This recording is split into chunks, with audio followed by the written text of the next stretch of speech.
Picture a woman who runs a startup, skips meals, and hasn't been touched with real intention in 3 years. Her therapist tells her to find one thing that engages her senses instead of her intellect. She signs up for a Wednesday night wine class. She walks in late. The instructor, dark hair, steady hands, a voice that makes the whole room lean forward, puts her hand over Elise's on the glass stem and says one word: softer. And the whole careful, optimized, white-knuckled architecture of Elise Morgan's life shifts on its axis. Wine, women, and weeknights. Aurora North. A startup founder who's forgotten she has a body. A sommelier who's very good at reminding people. Sapphic. High heat. The kind of slow burn where the teacher says, "Good," and you feel it everywhere. Chapter 1. Elise. The fluorescent light above my desk has been flickering for 3 weeks. Not a dramatic flicker, nothing that would justify a maintenance request or a moment of genuine irritation. Just a subtle, arrhythmic pulse at the edge of my vision that I've trained myself to ignore, the way I've trained myself to ignore most things that don't directly contribute to keeping this company alive. It's 9:14 on a Tuesday night. I know this because I've checked the clock 6 times in the last hour, not because I'm eager to leave, but because I'm trying to calculate how much longer I can sit here before my body stages a full revolt. My eyes ache. My neck has fused into a single rigid column. I ate a protein bar at noon that tasted like compressed sawdust, and I've been running on black coffee and spite ever since. The pitch deck on my screen is the 4th version I've built this week, and it's still not right. The numbers are solid, Vectus's user growth is real, our retention is strong, and the product market fit is there if you know where to look. But David wants to lead with the pivot narrative, the "we listen to the market and evolved" story. And I want to lead with what actually works, the core product, the thing I built, the thing that got us here. David and I have been having this argument for 2 months. It's exhausting in the specific way that fighting with someone you used to respect is exhausting. Every disagreement now carries the accumulated weight of all the ones that came before. My phone buzzes. Dr. Rosen. I consider letting it go to voicemail. I've been considering letting a lot of things go to voicemail lately. But therapy is the one commitment I haven't managed to rationalize my way out of, mostly because Dr. Rosen has a talent for making avoidance feel like a personal failure rather than a strategic choice. Hi, Rachel. Elise. You sound like you're still at the office. I'm still at the office. It's after 9. I'm aware. There's a pause. Dr. Rosen's pauses are weaponized. She deploys them the way a sniper deploys silence, waiting for you to fill the space with something honest because the emptiness becomes unbearable. We talked last week about finding one thing, she says. One thing that isn't work. I've been busy. You've been busy for 3 years. That's not a temporary state, Elise.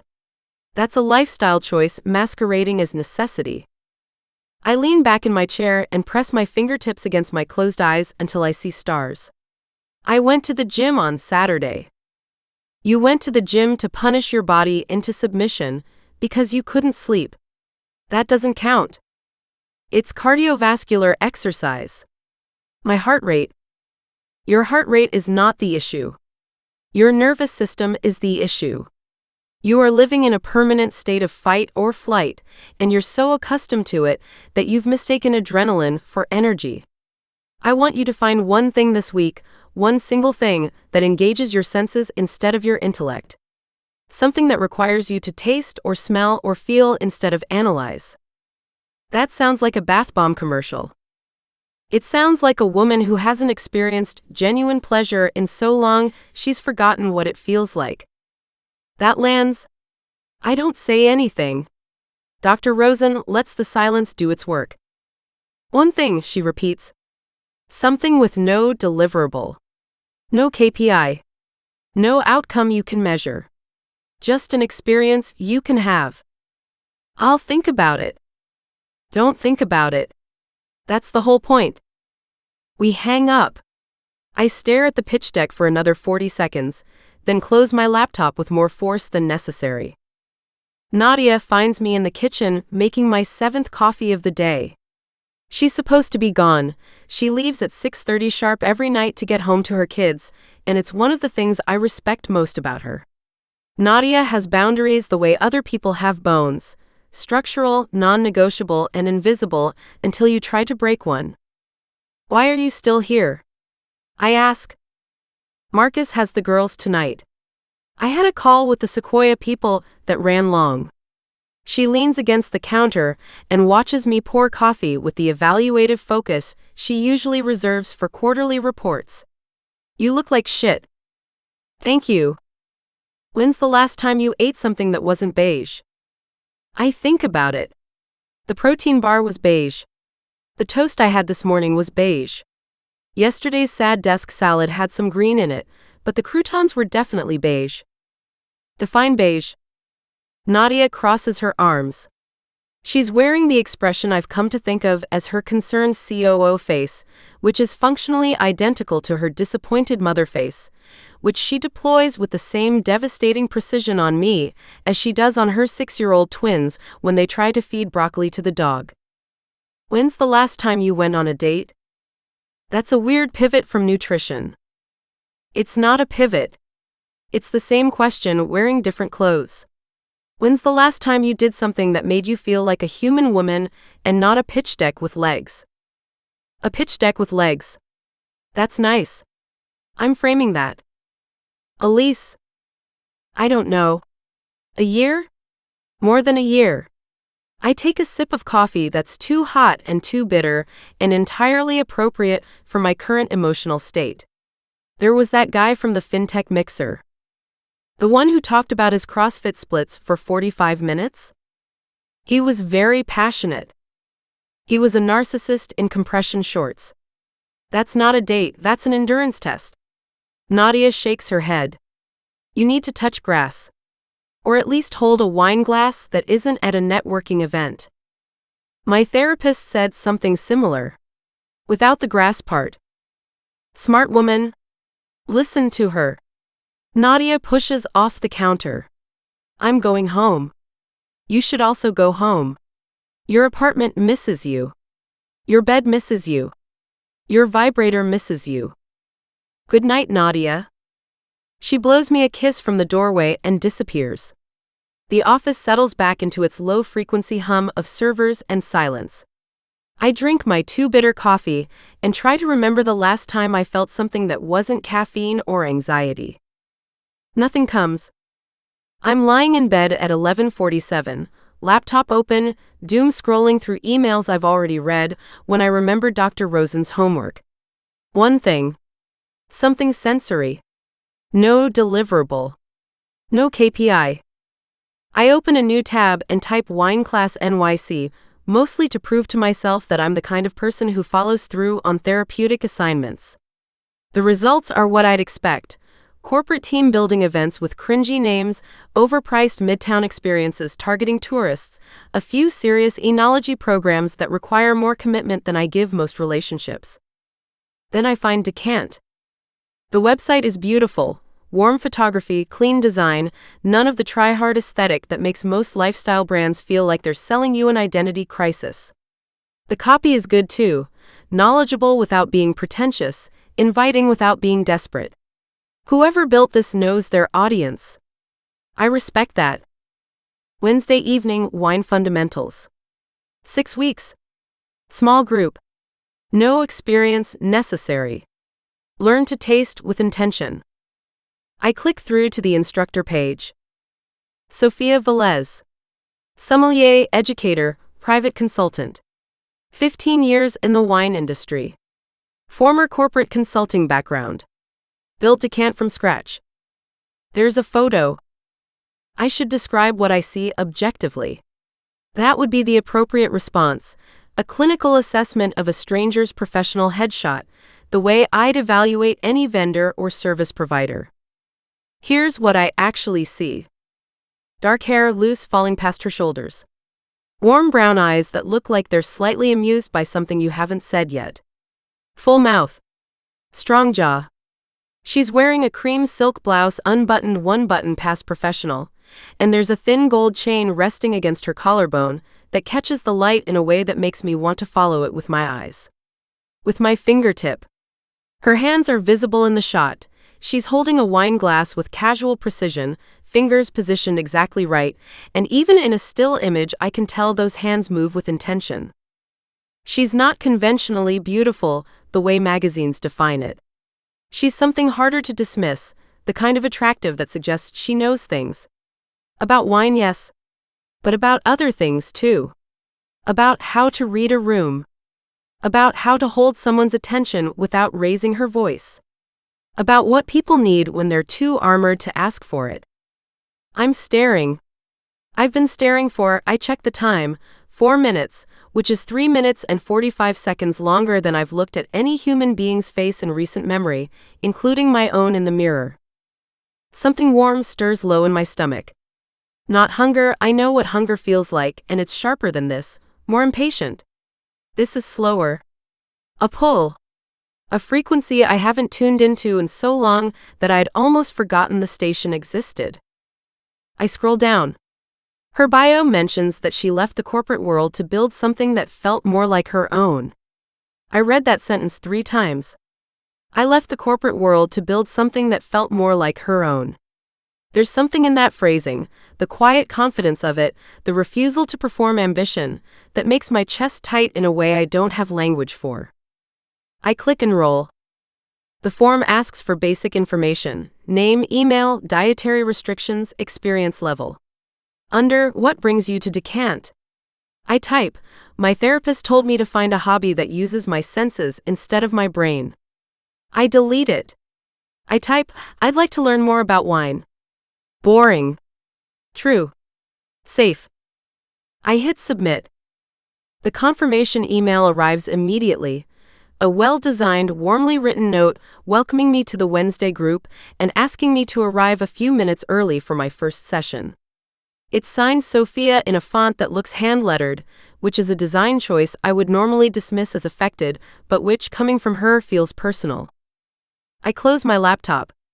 The bedroom is dark except for the ambient glow of the city through floor-to-ceiling windows that I paid an obscene amount of money for and rarely look through. My apartment is beautiful.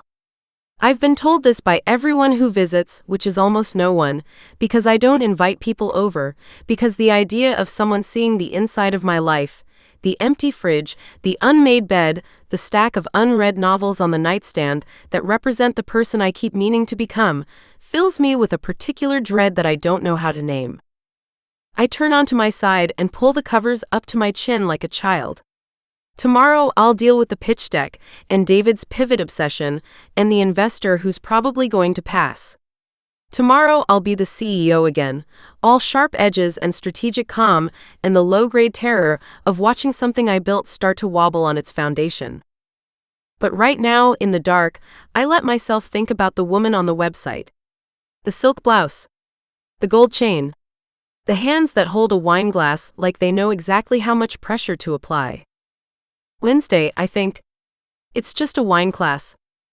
My pulse says otherwise. I press my face into the pillow and try to sleep. It takes a long time.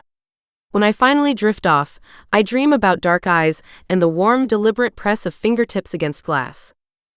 I don't tell Dr. Rosen about the dream. I don't tell anyone. Some things are too new and too fragile to survive the weight of being spoken aloud. But on Wednesday, I change my shirt twice before I leave the office, and I arrive 7 minutes early. And when I push open the door to decant and smell warm oak and something floral I can't identify, my hands are shaking and I don't entirely know why. That's a lie. I know exactly why. I'm just not ready to say it yet. Chapter 2. Sophia. Wednesday nights are my favorite service. I don't use that word casually. I grew up Catholic, lapsed now, thoroughly and without apology, but some architecture stays with you. The ritual of preparation. The careful arrangement of objects in their proper places. The hush that falls over a room right before something begins. I'm setting up the classroom at 5:30, a full hour before the group arrives, because the setup is half the pleasure. 8 stations around the horseshoe table, each with 3 tasting glasses arranged smallest to largest, a water carafe, a spit cup that almost nobody uses because spitting out good wine feels like a moral failing, and a small card with tonight's lineup printed in the font I spent 2 weeks choosing when I built this place. The bottles are breathing on the zinc counter behind me. Tonight is Sauvignon Blanc, 3 expressions across 3 regions, each one the same grape telling a completely different story depending on where it grew and who raised it. Loire Valley, Marlborough, Napa. French precision, New Zealand exuberance, Californian ambition. I chose them because they're accessible, yes, but also because the first lesson of any wine education worth having is this: identity is context. The same raw material becomes something entirely different depending on the conditions it develops in. I check the lighting. Warm but not dim. I want people to see the wine's color without squinting, and I want to see their faces when something surprises them. I adjust the music. Low, acoustic, present enough to soften the silence but quiet enough to disappear when I start talking. The room smells like oak and beeswax, and the faint residual sweetness of last week's Moscato d'Asti. I inhale it the way some people inhale perfume in department stores, eyes half closed, chest open, letting it register in the body before the brain can catalog it. This is my church. I built it with money I didn't have, credit I shouldn't have used, and 3 years of work so relentless it nearly hollowed me out. Decant is the most beautiful thing I've ever made, and some nights, the quiet ones, after everyone's gone and I'm wiping down the bar alone, it's also the loneliest. But not Wednesday nights. Wednesday nights I teach. Carmen Molina arrives first, the way she always does, carrying a tote bag from a bookstore that closed in 2019 and wearing an expression of determined festivity. Sophia, am I amor? I brought you something. She sets a jar of homemade dulce de leche on the counter, with the pride of a woman presenting a Nobel Prize. My abuela's recipe. You put this on toast tomorrow morning and tell me your life isn't better. Carmen, you don't have to bring me things every week. I don't have to do anything. I'm 53, I'm divorced, and my children are finally old enough to ignore me. I do what I want. She settles onto her stool and surveys the room with satisfaction. Who's new tonight? I saw the enrollment email. 2 fresh ones. A tech executive and a grad student. The tech executive, man or woman? Woman. Carmen's eyebrows lift half a centimeter, which in her facial vocabulary is equivalent to a standing ovation. Interesting. It's not interesting. She signed up for a wine class. Everything is interesting if you're paying attention. You taught me that. She uncaps her water carafe and takes a preparatory sip. I'll behave. She will not behave. I adore her anyway. The room fills in loose increments over the next 20 minutes. Jules Park arrives in a cropped blazer and too much cologne, all 28 years of confident energy preceding her through the door like a weather system. She gives me a slow smile and says, "Miss me?" The way she does every week, flirtatious in a manner so practiced and indiscriminate that it's impossible to take personally. I don't. Jules flirts with everyone. It's her resting state. Tom and Priya, the married couple who enrolled together as a date night thing and spend most of each session bickering about tannins with the intensity of people who clearly have sex afterward. Greg, the retired architect who takes meticulous notes in a leather-bound journal. Danielle, the nurse who shows up straight from a 12-hour shift and drinks everything I pour with the grateful focus of someone who has earned every sip. My regulars. My Wednesday congregation. I know what they like, what they're afraid of, and what they're here for, and in most cases those 3 things are the same. They want someone to make them feel like the world is richer than they thought, and like they're capable of perceiving it. It's 6:28. One station is empty. I begin anyway. Good evening, everyone. Tonight we're starting with. The door opens. She's late. Not dramatically late, only a few minutes past, but she enters with the particular energy of a person who is never late and is furious with herself for the lapse. Laptop bag over one shoulder, blazer slightly askew, dark hair pulled back in a low knot that's starting to escape at the temples. She's scanning the room with sharp green eyes that are doing rapid tactical assessment. Exits, seating options, social dynamics, threat level. She looks like she walked here directly from a conference room where she was the most competent person present, and resented everyone else for making that necessary. "I'm sorry," she says, and her voice is lower than I expected. A little raw, as if she's been talking all day, and this is the first sentence she's said in an hour. Elise Morgan. I'm new. Welcome, Elise. Grab the open seat, we just started. She takes the empty stool at the far end of the horseshoe, sets her laptop bag on the floor with visible reluctance, like she's putting down a weapon in hostile territory, and folds her hands on the table. Her posture is immaculate. Spine straight, shoulders squared, chin level. It's the posture of someone who learned early that taking up space correctly is a form of armor. I notice all of this in the time it takes to pour her first glass, which is either a testament to my observational skills or a warning sign I should probably examine later. As I was saying, tonight is Sauvignon Blanc. 3 glasses, 3 regions, 1 grape. I move to the center of the horseshoe, where I teach from, close enough to make eye contact with everyone and far enough to keep the energy open. Before we taste anything, I want to talk about how to look at wine. Not at the label. Not at the price. At the wine itself. I hold my glass up to the light. The Loire Valley Sancerre catches it beautifully, pale gold, almost green at the rim, bright as new glass. Color tells you things before you've smelled or tasted anything. It tells you about age, about grape variety, about climate. This, I tilt the glass slowly, is young, cool climate, high acid. You can see it. The color is practically vibrating. Carmen nods like I've said something profound. Greg writes it down. Jules watches my hands on the glass with the attentive appreciation she brings to everything I do, which I've learned to absorb without encouraging. Elise is staring at the wine in her glass with the focus of someone trying to decode an encrypted message. Now, pick up your glass. Not by the bowl, by the stem. Body heat changes the temperature, and temperature changes flavor. You want to taste the wine, not your own warmth. I demonstrate. Hold it here. Lightly. You're not strangling it. A small ripple of laughter. Priya adjusts her grip. Tom adjusts his grip incorrectly, and Priya corrects him. Danielle holds hers like she's been doing it right for years, which she has. ER nurses, in my experience, are quick studies. Elise is holding her glass too tightly. Not wrong exactly, but tense. Her knuckles are pale against the stem. She's gripping it the way she grips everything, like loosening her hold would mean losing control. I move around the horseshoe.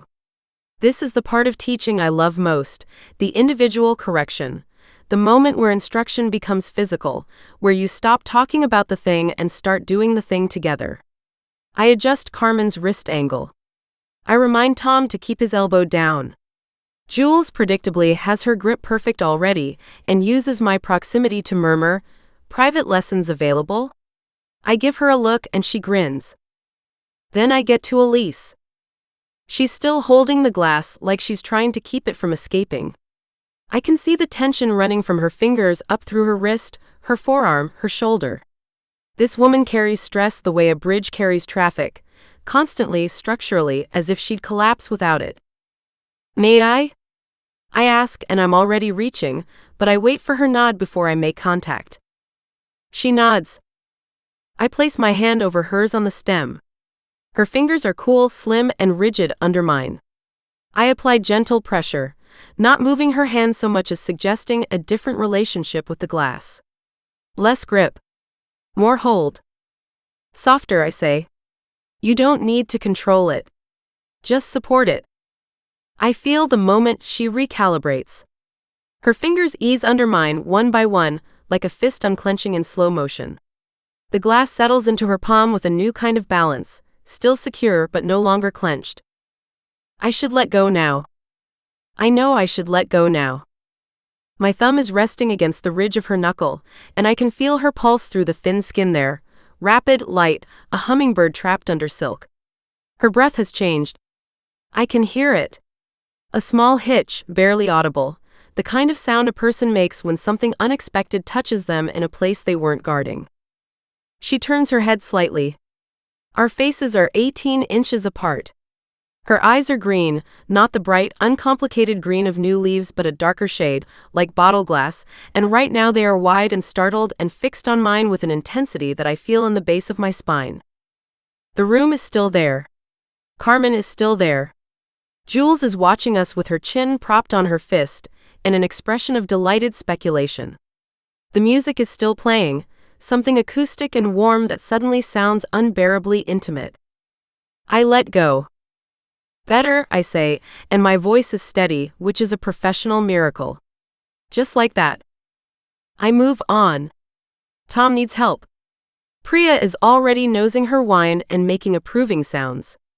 I keep moving, keep teaching, keep performing the role of calm, competent instructor, while something I haven't felt in 3 years quietly rearranges the furniture inside my chest. All right. First impressions. What do you taste? I'm back at the center, my own glass in hand, and I've had a full 3 minutes to recover from whatever the hell just happened at Station 8. Don't overthink it. There are no wrong answers, only honest ones. Carmen goes first, because Carmen always goes first. Summer, she declares. A patio. A breeze. Maybe a little bit of gossip. That's not a tasting note, Carmen. It's my tasting note. Fair enough. I nod at Greg, who consults his journal and says, citrus. Grapefruit pith. Of vegetal quality, asparagus maybe? Good. That green character is classic Loire Sauvignon Blanc. The grassy, herbal note. Priya, it's crisp. Like biting into a cold apple. Tom, I taste wine. Groundbreaking, Tom. Jules tilts her glass thoughtfully. Grass. Lime zest. And something flinty? Like whetstone? Excellent. That mineral note is terroir talking. You're tasting the soil the grape grew in. I'm impressed despite myself. Jules has a good palate when she bothers to use it for wine instead of innuendo. Danielle, it tastes clean. Like the first real breath after a long shift. I smile at that one. Danielle's tasting notes are always more poetry than analysis, and they're always exactly right. Then it's Elise's turn. She's been holding the glass at the correct angle, the angle I set for her with my hand on hers, and looking into it with that same code-breaking focus. When she realizes everyone is waiting, she straightens almost imperceptibly. A micro-adjustment of posture, a flash of something that looks like performance anxiety, which surprises me. This is a woman who probably presents to boardrooms without blinking. It's sharp, she says. Her voice is quieter than before, less practiced. She's not performing now, she's actually trying. Aggressive almost. Like it's not interested in being liked. It just, she pauses. Frowns. Takes another sip. It's trying to wake you up. The room is quiet for a beat. Not the silence of confusion, the silence of recognition. Everyone heard what she actually said, which was not about wine at all. Good, I tell her. I hold her gaze because I can't not, because something in the way she said trying to wake you up landed in the center of my sternum like a struck bell. That's exactly what it's doing. She blinks. The faintest color rises along her cheekbones, a stain of pink that she'd be mortified to know is visible, and that I absolutely should not find as devastating as I do. She looks away first.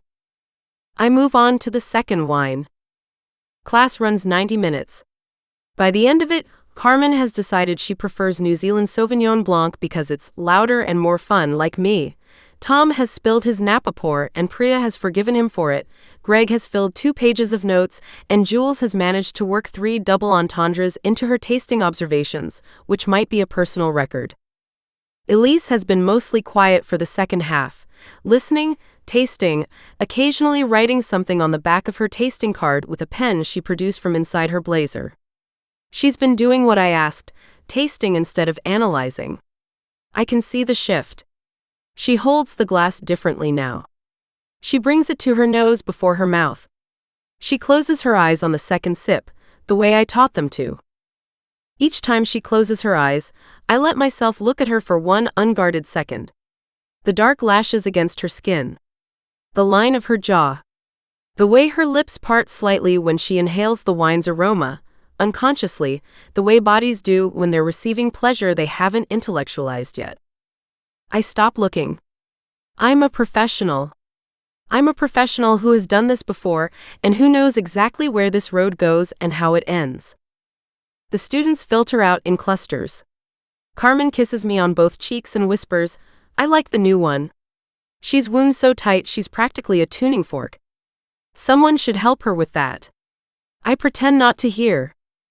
Jules pauses at the door. "Seriously though? If you ever do offer private sessions." She lets the sentence hang, winks, and leaves. The room empties. Elise is still at her station. She's rinsing her glasses in the small sink at the end of the bar, which is something no student has ever done. I watch her for a moment, the efficiency of her movements, the way she handles the glassware with newly learned care, stem between her fingers, no pressure on the bowl. "You don't have to do that," I say. "I know." She sets the last glass on the drying rack and turns to face me. Without the horseshoe between us and the other students around her, she seems both taller and more uncertain. She's still in her work clothes, the blazer, the dark trousers, the shoes that probably cost more than my first month's rent at this place, but something about her has softened in the last 90 minutes. The armor has shifted, not removed but loosened, like she forgot to keep it locked. "I had a question," she says. "About acidity." "Go ahead."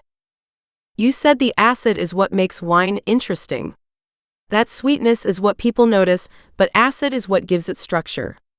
She pauses. Chooses her next words with the care of someone drafting a contract.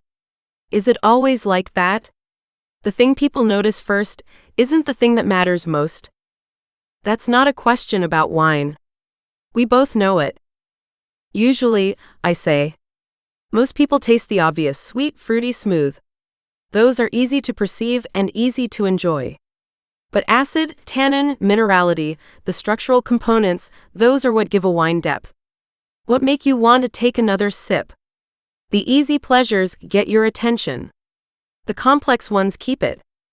She nods slowly, absorbing this the way she's absorbed everything tonight, with a focus so concentrated it borders on hunger. "Thank you," she says. "For tonight." I didn't expect, she stops herself. Whatever she didn't expect, she's decided not to say it out loud. "I'll see you next week." "I'll be here."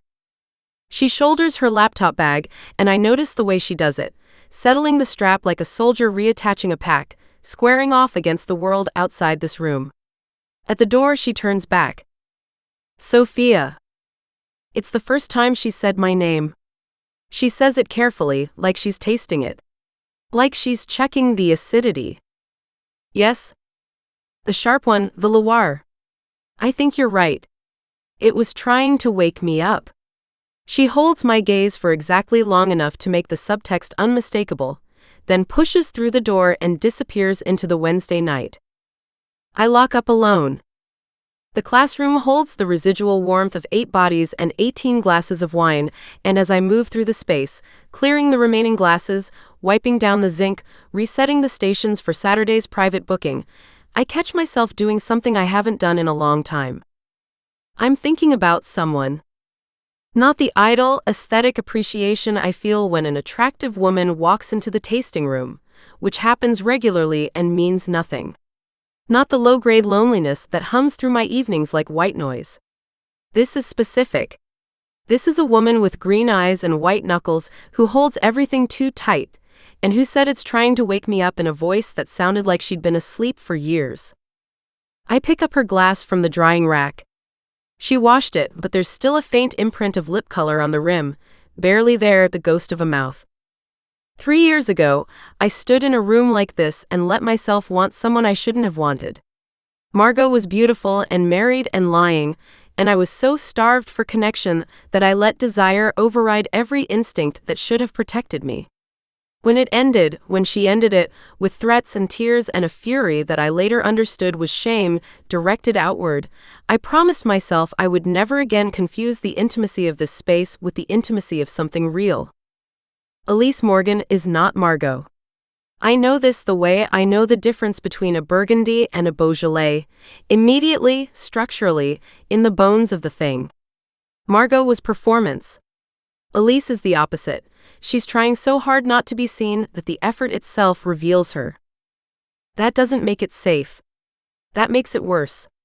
Because the women who are hardest to read are the ones I most want to study, and studying someone who is sitting in your classroom, who is paying you to teach her, who looked at you with those dark, startled eyes when your hand covered hers, that's not study. That's the beginning of something I swore I was done beginning. I set the glass down on the counter. I wipe it clean. I fold the towel. I turn off the lights and lock the door and walk home through the village in the October air with my hands in my pockets and the memory of a rapid pulse under my thumb. It's a wine class, I tell myself. She's a student. You're a teacher. There are lines. I believe myself, the way you believe a weather forecast that predicts sun when you can already smell the rain. By the time I get home, I've replayed the hand-on-glass moment 4 times and the way she said my name twice, and I've composed and deleted a mental email offering her a supplementary private tasting session that I have absolutely no professional reason to offer. I pour myself a glass of the leftover Sancerre. It tastes sharp and alive and slightly too honest. I drink it anyway. Chapter 3. Elise. I've been thinking about her hands for 6 days. Not constantly. I'm not an animal. I run a company, manage a co-founder who's actively trying to pivot us into irrelevance, and maintain a baseline level of personal hygiene that suggests I'm a functional adult. I've had meetings. I've reviewed analytics. I've had a phone call with our lead investor, Aaron Park, that lasted 47 minutes and left me with a tension headache and the creeping suspicion that he's going to pass no matter how good the deck is. But in the gaps, the 30-second pauses between tasks, the elevator rides, the moments before sleep when my brain is supposed to be powering down, her hand on mine. The steady warmth of her palm. The slow press of her thumb against my knuckle. The exact quality of her voice when she said softer, like she was talking to something that might startle. It's Wednesday again. I left the office at 5:45, which is the earliest I've left on a weekday in recent memory, and Nadia noticed because Nadia notices everything. Hot date, she called after me. Wine class. Same thing apparently. You changed your shirt. I changed my shirt twice actually. The first replacement, a silk button-down in a shade of green I bought 6 months ago and never wore, felt like I was trying too hard. The second, a soft black V-neck cashmere, the kind of thing that looks effortless because it costs $300, felt like I was trying exactly the right amount. I'm aware that this level of wardrobe deliberation for a Wednesday evening wine class is clinically insane. I'm doing it anyway. I arrive at Decant 15 minutes early. The door is unlocked, the room warm and golden, and Sophia is behind the bar arranging bottles with the methodical pleasure of someone building something beautiful. She's wearing a cream-colored wrap top that ties at her waist, and her hair is down, loose dark waves that move when she moves, which she does with the particular unhurried grace of a woman who has never once scrambled for anything in a way that shows. "You're early," she says without looking up. "I'm usually early. Last week was an anomaly." I didn't mind. She glances at me now, and there it is, that quick, warm assessment she does, the one that makes me feel like I'm being read in a language I don't speak but somehow understand. Her gaze moves from my face to my shirt to my hands, which I've just realized I'm clenching at my sides, and back up. Something shifts in her expression. Not a smile. Softer than that. An acknowledgement. Grab a seat wherever you'd like. We're doing Riesling tonight. I take a stool closer to the center of the horseshoe this time. Not the far end, where I hid last week behind 6 other students and my own discomfort. Third from the left. Close enough to see her clearly. Far enough to pretend that wasn't the reason. Carmen arrives next and immediately spots me. The new girl. You came back. I wasn't sure you would. You looked like you were solving a murder mystery last week. I was trying to identify citrus notes. Honey, that's the same face. She takes the seat beside me and pats my forearm. Relax. Sophia doesn't bite. A pause so brief it barely qualifies. Unless you ask nicely. I choke on nothing. Carmen winks and starts arranging her glasses with the practiced ease of a woman who's been doing this long enough to have opinions about stem height. The room fills. Tom and Priya. Greg and his journal. Danielle, still in scrubs, looking like she's been awake for a geological era, but happy to be here. And Jules, who arrives like a headline, bright-eyed, perfectly styled, taking the stool directly across from Sophia's teaching position as though reserving a front-row seat at a concert. Evening, Professor, Jules says, and her voice does something deliberate on the last syllable, a lengthening, a warming that turns a word into a proposition. Sophia responds with a smile so precisely calibrated between warmth and deflection that I could write a case study on it. Evening, Jules. Ready for Riesling? Born ready. I watch this exchange with a feeling I have absolutely no right to have and no interest in examining. My jaw is tight. My fingers find the stem of my empty tasting glass and hold it, correctly this time, the way she taught me, but harder than necessary. She flirts with everyone. She said professor, the way influencers say, literally. It means nothing. It still makes something hot and sharp twist behind my ribs. Riesling, Sophia begins, and the room settles the way it does when she speaks, not because she demands silence but because her voice creates a space that makes you want to listen, is the most misunderstood grape in the world. She holds a glass up to the light. The wine inside is pale gold with a faint green edge, catching the warm overhead glow like liquid amber. Most people think Riesling is sweet. It can be. But it doesn't have to be. The best Rieslings, the ones that make sommeliers cry, are bone-dry, razor-sharp, and so complex they change in your glass while you're drinking them. She sets the glass down with a deliberateness that I've started to recognize as characteristic. Sophia does nothing accidentally. Every gesture is placed. Tonight we're going to learn to taste past the obvious. Sweetness is what your brain registers first because it's easy. It's safe. Your palate defaults to what it recognizes. But underneath the sweetness is acid, and the acid is where the real story is. She looks around the horseshoe, making eye contact with each of us in turn. When she reaches me, she holds it a fraction longer than the others, or I imagine she does, or I want her to so badly that I've started hallucinating meaningful glances, which is a possibility I can't rule out. Today is about old world versus new world, she continues, moving to the first bottle. Same grape, different philosophy. Old world, Europe, tends to let the land speak. New world, Australia, the States, tends to let the winemaker speak. Neither approach is better. But they tell you different things about what the wine values. She pours 3 glasses at each station, a German Riesling from the Mosel, an Alsatian from a producer I can't pronounce, and an Australian from the Clare Valley. The German is pale as water. The Alsatian has more gold. The Australian is the brightest, the loudest in color before I've tasted a drop. Before you drink, Sophia says, smell. Let the aroma arrive. Don't chase it. I bring the German Riesling to my nose and do what she said. Let it come to me instead of hunting for it. There's something floral at first, delicate and high like cut white flowers. Under that, a sharpness. Almost chemical. Kerosene? That can't be right. If you're getting something petroleum-like on the German, that's correct, Sophia says, and several people look up in surprise. Classic aged Riesling develops a petrol note. It sounds unpleasant, but it's actually a sign of quality. The wine is showing you its complexity. It's not trying to be easy. She's walking around the horseshoe now, moving between stations the way she does, slow, attentive, pausing behind each student to observe their technique without crowding them. When she passes behind me, I feel the warmth of her before anything else. She's close enough that I can smell her, not perfume but something warmer and more organic. Bergamot. Warm skin. Something underneath both that I don't have a word for but want to press my face against. She stops. Stands behind my left shoulder.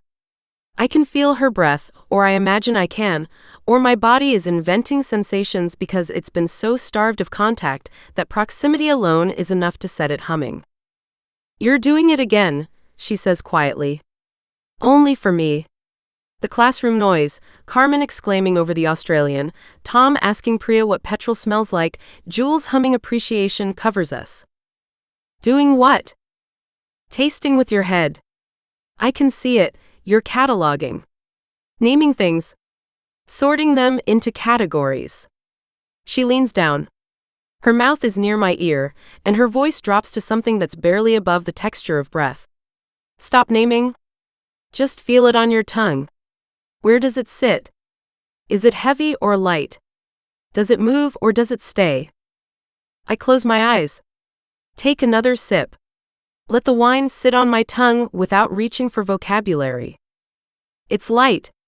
Bright. It sits on the front of my mouth like a question, then moves backward, sharpening as it goes, the sweetness dissolving into something leaner and more electric. "There," she murmurs, and I realize my expression must have changed because she sounds satisfied. Almost pleased. "That's what I mean. You felt it." I open my eyes. She's already moving to the next station, correcting Tom's grip, answering Priya's question about residual sugar, doing her job with the calm, comprehensive attention she brings to everything. My mouth is tingling. Not from the wine. All right. Something different tonight. Sophia returns to the center and sets her glass down. "I want you to describe the wine as if it were a person. No technical terms. No tasting vocabulary. Just, who is this wine if it were someone you knew?" Carmen goes first. "The German one is that friend who brings the most beautiful dessert to the dinner party and then, while you're eating it, tells you she's getting divorced. Sweet on the surface, devastating underneath." The room laughs. Sophia nods with genuine delight. "Brilliant. That's actually a perfect description of Mosel Riesling." "Jules?" Jules considers her glass with performed thoughtfulness. "The Australian is a hot girl who's smarter than you expect. Loud entrance, great body, but there's a brain in there that'll surprise you." "I'll allow it," Sophia says dryly. More laughter. "Greg, the Alsatian reminds me of a colleague I once had at the architecture firm. Very composed, very structured, but if you shared an office with him long enough, you realized there was something wonderfully odd going on underneath." "Priya, the German is my mother-in-law." "Tom, which mother-in-law?" "The one who smiles at you and then tells you your curry needs more salt." "Danielle, the Australian is me after a 12-hour shift. No subtlety. All warmth. Just grateful to be alive." That gets a quiet awe from Carmen. Then everyone looks at me. I stare into the German Riesling. The pale, nearly transparent gold. The ghost of petrol and flowers. The way the sweetness presented itself first, open, accessible, the thing you were supposed to notice, while the acid hid underneath like a second self, sharper and more honest and completely invisible unless you slowed down enough to feel it. "Someone who looks easy to figure out," I say slowly, but isn't. The room is quiet for a moment. Not awkward, attentive. I'm not looking at Sophia, but I can feel her attention on me like sunlight through a window, directional and warm, and I know without seeing that her expression has changed. And that's what makes them interesting? Sophia asks. Her voice is perfectly neutral, perfectly professional, and there is absolutely nothing neutral or professional about the question. That's what makes them dangerous, I say, and immediately wish I could pull the word back into my mouth and swallow it. Carmen makes a sound that is technically a cough, and functionally a commentary. Jules raises her eyebrows.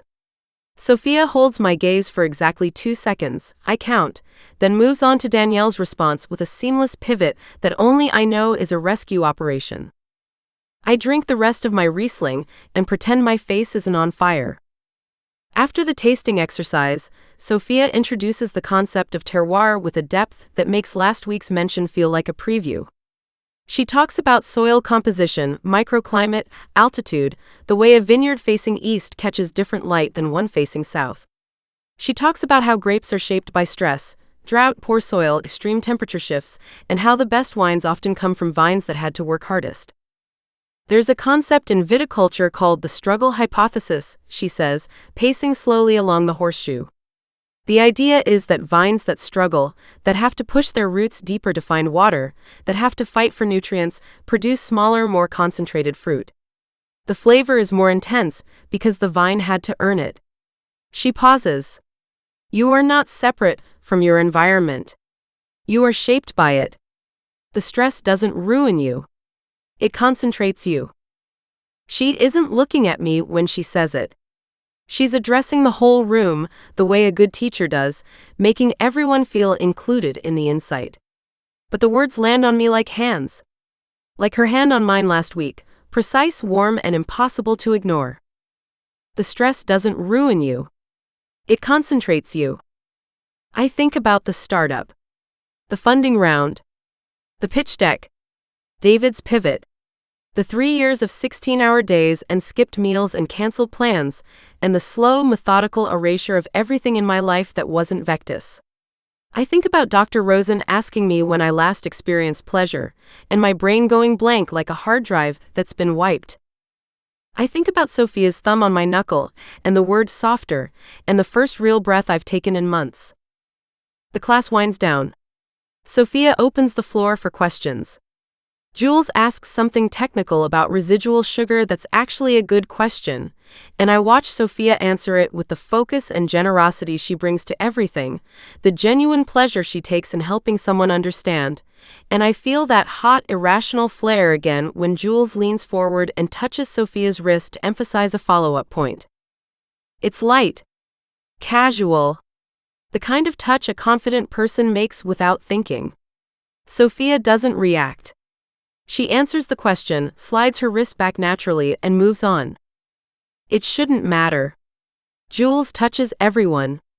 Jules probably touches the barista at her coffee shop, and the driver of her Uber, and the doorman at her building. Jules is a person for whom physical contact is a dialect, not a declaration. But I watch Sophia's wrist, the one Jules touched, the one with the small tattoo I noticed last week, a grapevine tendril in dark ink, and I think I want to put my mouth there. The thought arrives fully formed, explicit, and so vivid that I have to look away. I stare at the zinc countertop and breathe through my nose and think about quarterly revenue projections until my heart rate approximates something normal. This is not a wine class reaction. This is not a sensory education experience. This is a 34-year-old woman developing an obsession with her instructor's inner wrist, and it's happening in a room full of people, and it needs to stop. It doesn't stop. I don't linger after class. I want to. The pull is almost gravitational. Every cell in my body wants to find a reason to stay, to ask another question about acidity or terroir or the struggle hypothesis, anything that will give me 5 more minutes in the warm-lit radius of her attention. But I know myself well enough to know that staying will lead to saying something I can't unsay, and right now, in the fragile architecture of whatever this is, silence is safer. Have a good night, I say to the room at large, and I shoulder my bag, my armor reattached, and head for the door. Elise. I stop. Turn. She's standing at the bar, a towel over one shoulder, already clearing glasses. The classroom is emptying around her. Carmen is gathering her things. Jules is putting on a jacket that probably costs as much as mine. You have a good palate, Sophia says. But you're holding back. You're giving me correct answers when I want honest ones. She pauses. Folds the towel once precisely. There's a difference. I'll work on it. I know you will. You seem like someone who works on everything. It's an observation, not a judgment, but it finds the softest part of me anyway. The part that knows she's right. That I've turned even this, a wine class for God's sake, into a performance to be optimized. Good night, Sophia. Good night. I walk home. 22 blocks in the October cold, hands in my pockets, chin down, the city streaming past me in its usual current of light and noise and indifferent velocity. I stop at a wine shop on 7th Avenue and buy a bottle of Riesling, German, Mosel, the same producer Sophia poured tonight. The man behind the counter recommends a different vintage. I ignore him. I want this one. My apartment is dark and silent and smells like nothing. I should do the normal things. Check email. Review the investor deck one more time. Call David and hash out the pivot argument so it stops festering. Set an alarm. Go to bed. Instead, I open the Riesling. I pour it into one of the expensive glasses I bought when I moved in and have used maybe a dozen times. Proper stemware, the kind with a wide bowl that lets the wine breathe. I hold it by the stem. Lightly. The way she taught me. I bring it to my nose and let the aroma arrive instead of chasing it. Flowers. That strange petrol note that should be ugly and isn't. Under those, something I don't have a word for. A brightness, a lift, like a window opening in a closed room. I take a sip and hold it on my tongue. Don't name it. Don't catalog. Just feel. It sits on the front of my mouth, sweet and open and deceptively simple. Then it moves. The acid rises underneath like a tide coming in, sharp, clean, clarifying, and the sweetness dissolves into something more honest. Something that doesn't perform. Something that just is. I'm standing at my kitchen counter in the dark, barefoot, drinking wine alone, and I'm crying. Not a lot. Not dramatically. Just a slow, hot leak at the corners of my eyes that I don't bother wiping because there's no one here to see it, and because the relief of letting it happen, of not performing control for once in my miserable, optimized life, is so intense that stopping feels like it would cost more than continuing. I think about what Sophia said. You are not separate from your environment. You are shaped by it. I think about my mother's house in Connecticut, where love was expressed through expectation and silence was the highest form of approval. I think about the men I've dated, competent, ambitious, emotionally contained, and how I chose them specifically because they would never ask me to open a window in a closed room. I think about Kate in college, the only person who ever made me feel like the wine feels right now, sharp and sweet and alive all at once, and how I ended it by disappearing because the intensity of what I felt for her was the most terrifying thing I'd ever experienced, worse than any pitch meeting, worse than any funding round, worse than the look on my mother's face when I told her I was dropping out of the pre-law track. I think about Sophia's hand on mine. The heat of it. The patience. The way she said softer, like it was permission instead of instruction. I want to feel like this more often. Not the crying, the other thing. The thing underneath. The acid under the sweetness. The aliveness that I've been too efficient, too optimized, too fucking disciplined to notice I was missing. I finish the glass. I pour another. I sit on the floor of my kitchen in the dark, my back against the island, and I drink it slowly, tasting everything, and I let myself think about Sophia Velez without trying to strategize what it means. Her voice. Her hands. The way she looks at me like I'm a puzzle she's interested in solving, but in no hurry to finish. The tattoo on her wrist. The curve of her mouth when she said good, that single syllable aimed at me, the warmest piece of praise I've received from anyone in longer than I want to calculate. Good. That's exactly what it's doing. I press my forehead to my knees. My chest aches. My skin aches.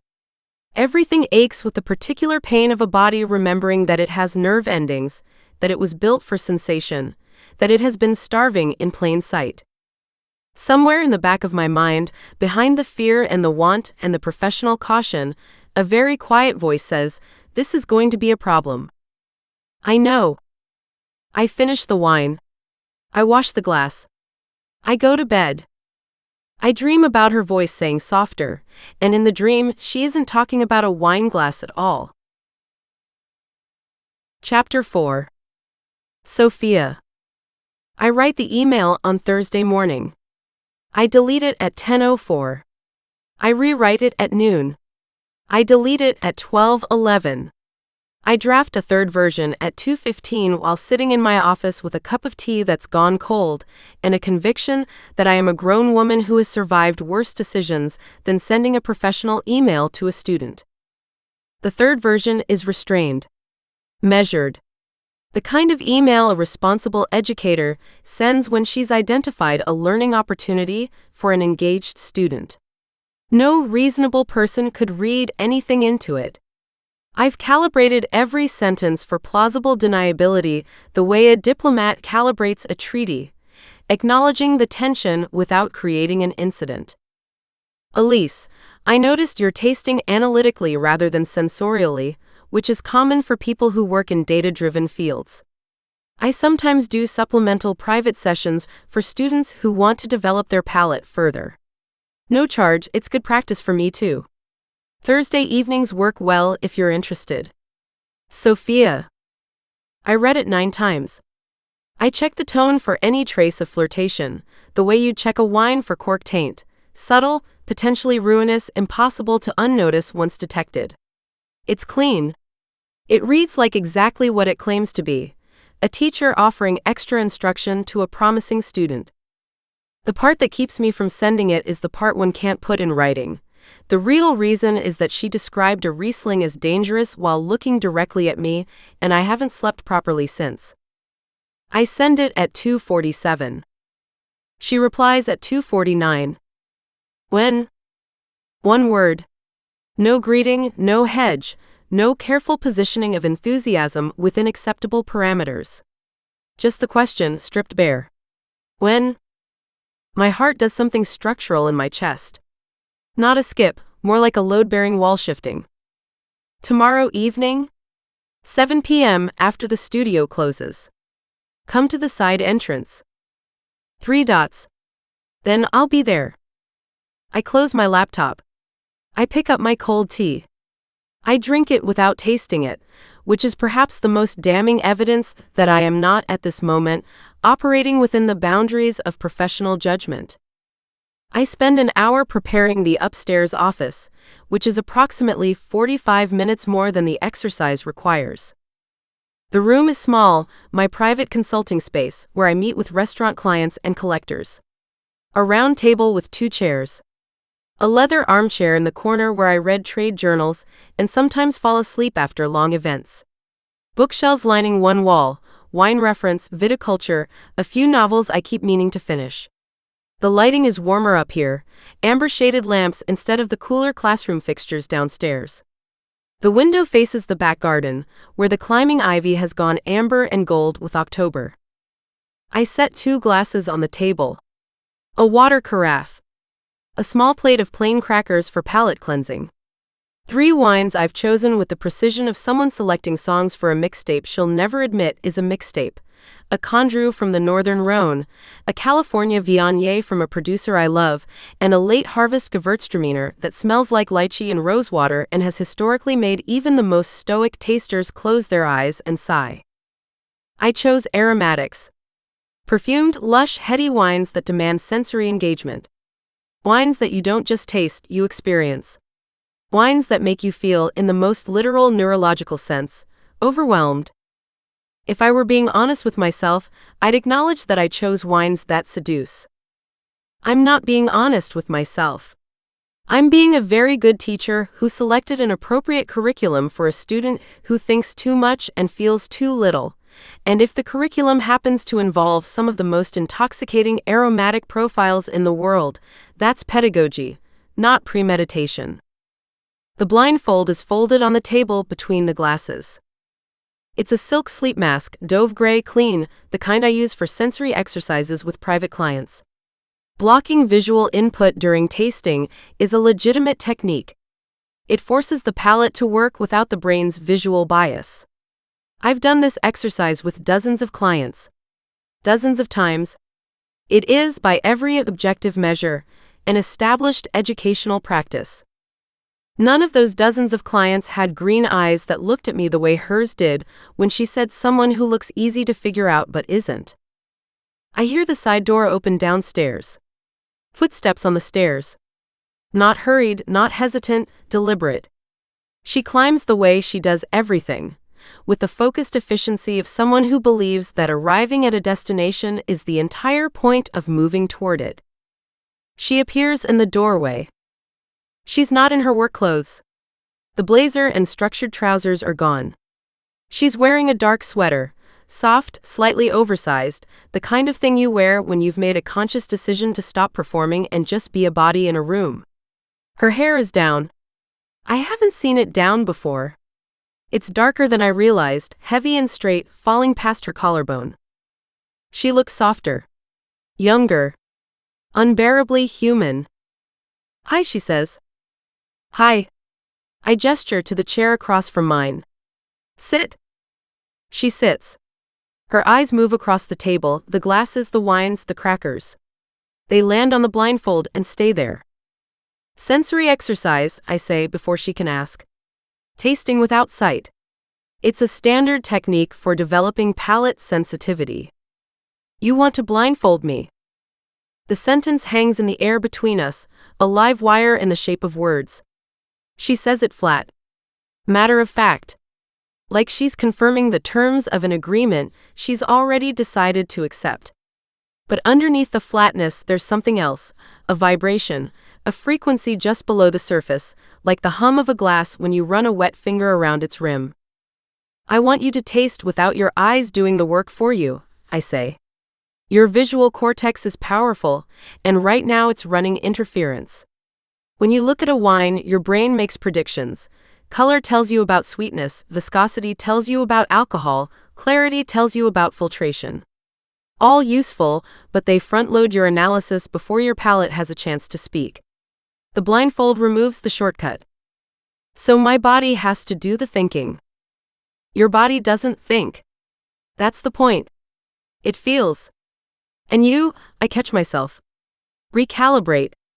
Some people are so accustomed to processing the world through analysis that they've trained their sensory system to report to their intellect rather than the other way around. The blindfold is an interruption. It puts your body in charge. She picks up the mask, runs the silk between her fingers. "And you guide me through it." "Yes."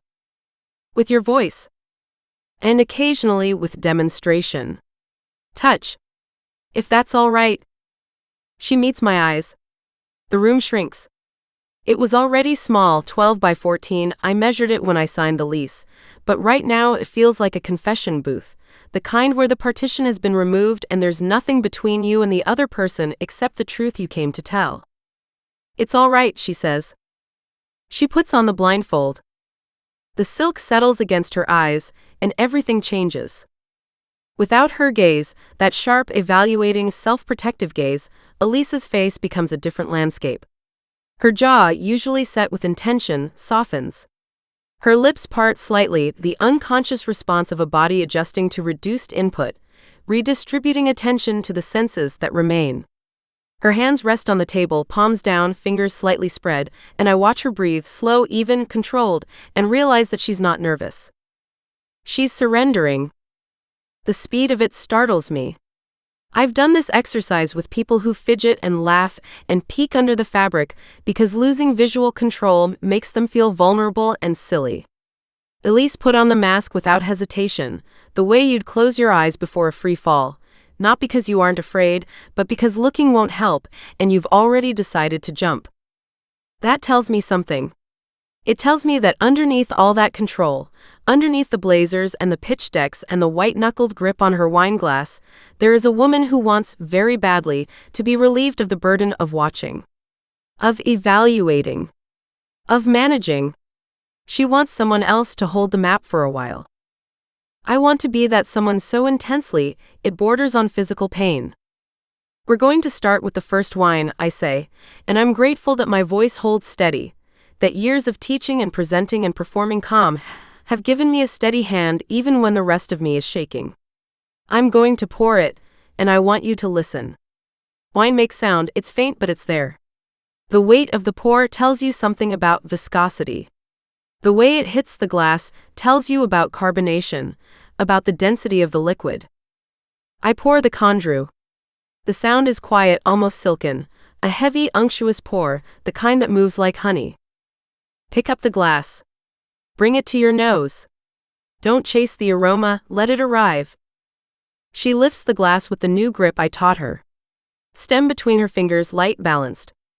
The silk mask makes her movements slightly more deliberate, more careful, the way a body becomes more precise when it can't rely on sight for calibration. She brings the glass to her nose and inhales.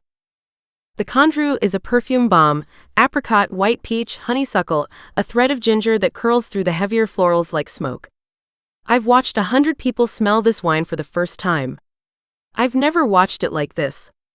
Her lips part further. Her chest rises on a deeper breath. The corners of her mouth shift, not a smile exactly but an opening. An allowance. Tell me what you smell, I say. I'm standing now. I moved without deciding to, some gravitational rearrangement of my body that brought me around the table to her side. Close enough to see the pulse in her throat. Close enough to smell her shampoo, something clean and unadorned, and underneath it the warm scent of her skin. Fruit, she says. Something stone fruit. Peach. And flowers, not sharp flowers, not like the Riesling. These are heavy. Warm. Like walking into a room where someone's been wearing perfume. Good. The word leaves my mouth before I can weight it appropriately, and it comes out softer than I intended. More personal. She responds to it, a faint shift in her posture, a slight lean toward my voice, the way a plant turns toward light. Now taste. She sips. The wine enters her mouth, and I watch her process it without sight, without analysis, without the safety net of intellectual distance. Her throat moves as she swallows. Her tongue touches her upper lip, catching the residual. It's rich, she says. Full. It coats my mouth. The fruit is still there, but it's rounder, softer, like the difference between smelling a peach and biting into one. She pauses. Takes another sip. There's something underneath. Something bitter. Not unpleasant. Like the pith of a grapefruit. It keeps it from being too sweet. That's the balancing act of great Viognier, I say, and my voice has dropped without my permission into the lower register I use when I'm tasting alongside someone in a quiet room, intimate, instructional, and dangerous. The aromatics are seductive. Lush. They pull you in. But without that bitter edge, the wine would be cloying. The tension is what makes it beautiful. The tension, she repeats like she's tasting that word too. I pour the second wine. The California Viognier, still aromatic but brighter, more assertive. Less perfume, more intention. I guide her through it the same way. My voice. Her blindfold. The narrowing world. I'm closer now. I don't remember choosing to move closer, but my hip is against the edge of the table and I'm standing over her right shoulder, close enough that when I speak my breath moves the fine hairs at her temple. I can feel the warmth radiating off her body. She runs hot. I noticed that last week when my hand was on hers and her skin was almost feverish through the contact. This one is different, she says. More forward. Less mystery.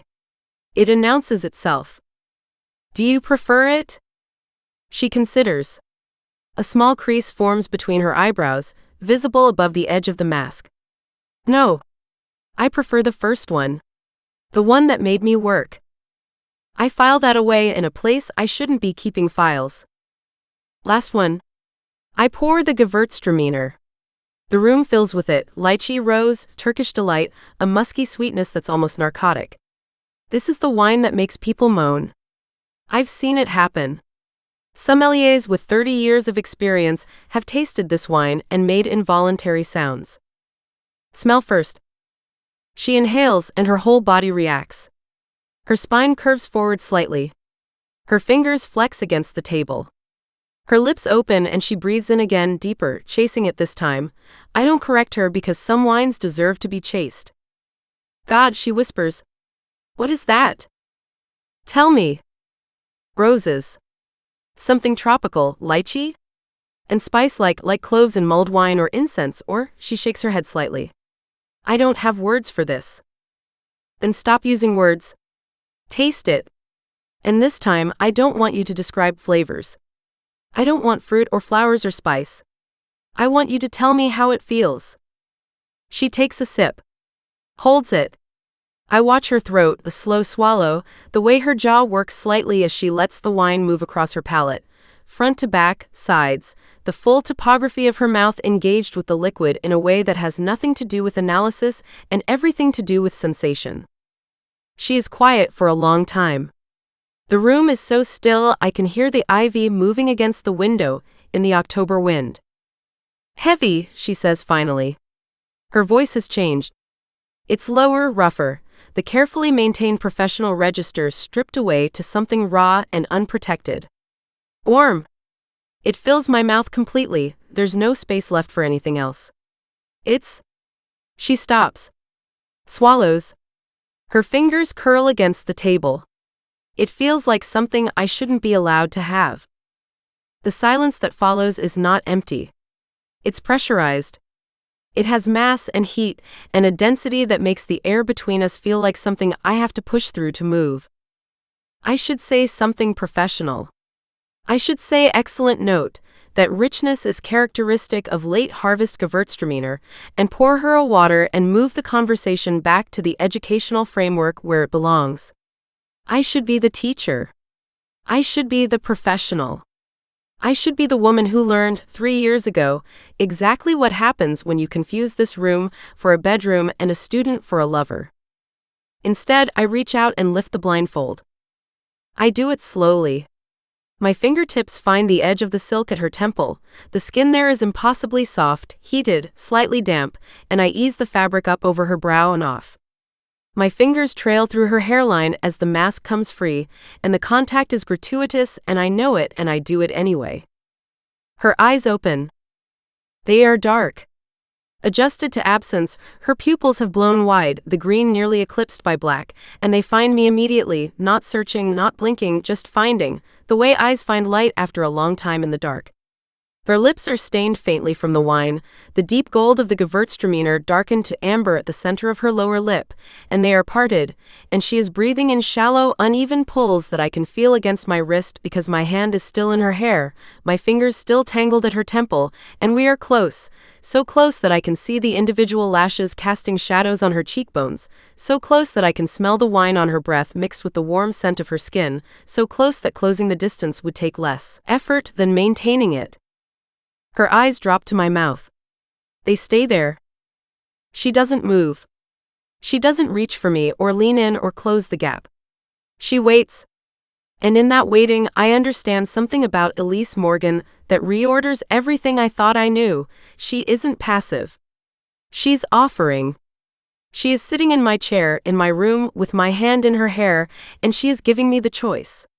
Putting the authority exactly where we've both been pretending it doesn't lie. The yes is in my teeth. I can feel it, the physical weight of wanting to kiss her pressing against the inside of my mouth like a word I'm biting down on. My whole body is tilted toward her. My hand is in her hair. My pulse is louder than the music I forgot to turn off. Every nerve I own is firing in a single direction, and that direction is the 12 inches of warm air between my mouth and hers. I pull back. It takes everything. It takes a physical act of will that feels like tearing stitching, The slow, deliberate extraction of my fingers from her hair, the half step backward that opens a gap between us, the reconstruction of my face into something that resembles composure rather than devastation. That was excellent, I say, and my voice is a forgery, steady and professional and absolutely structurally false, held together by nothing but practice and terror. You're a faster study than I expected. Something flickers across her face.